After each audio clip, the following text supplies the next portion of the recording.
one thing that you swore by in your 30s that doesn't make any sense as of today? Oh my God. Let's see. Where's the list?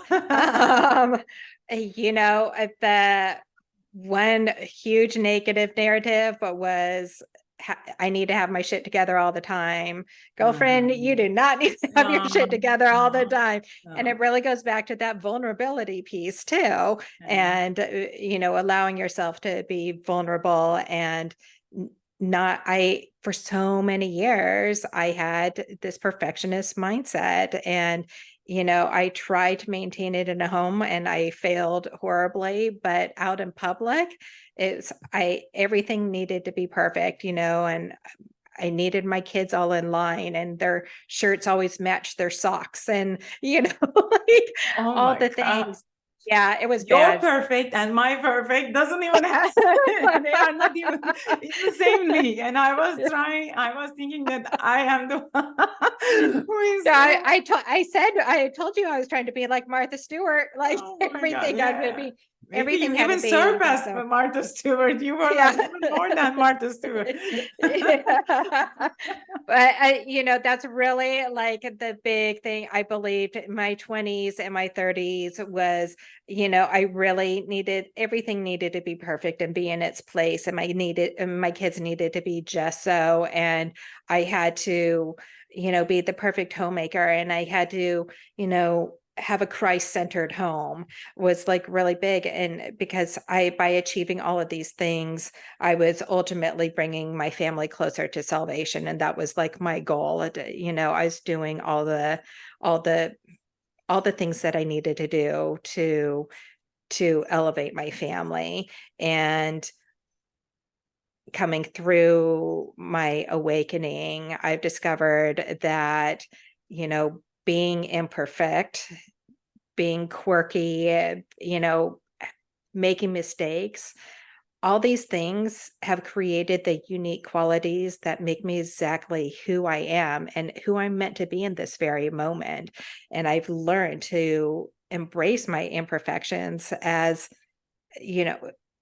just I'm perfectly imperfect, as we all are. And our imperfections make us uniquely us. So not having my shit all together all the time, not trying to be like this person that I'm obviously not, is the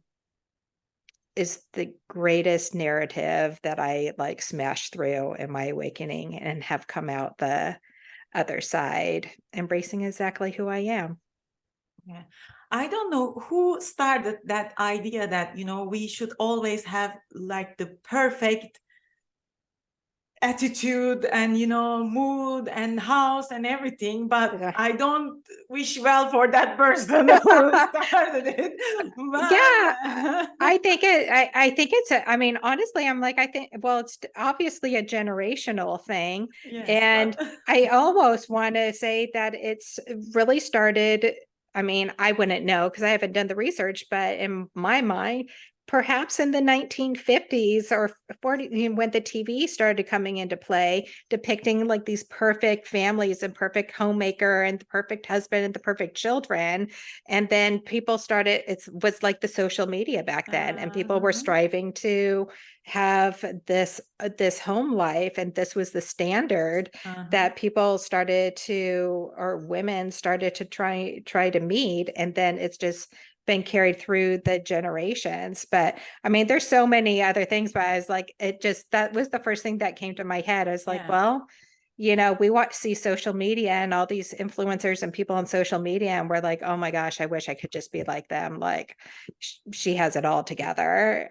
And it's kind of like the same thing, but like back then, yeah, back in well. the 1900s. Well, damn you.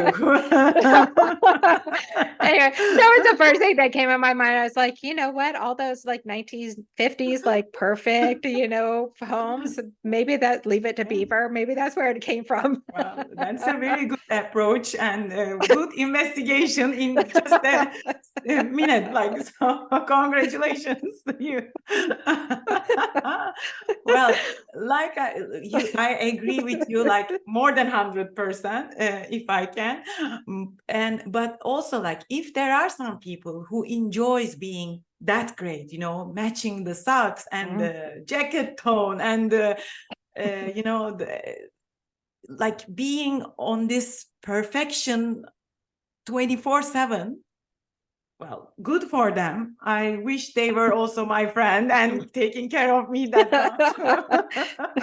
But if it's creating extra burden, extra stress for you, and then of course that stress transition to your family and to your environment for sure, then I think it doesn't worth it. It doesn't worth the effort, and No, nobody's enjoying it.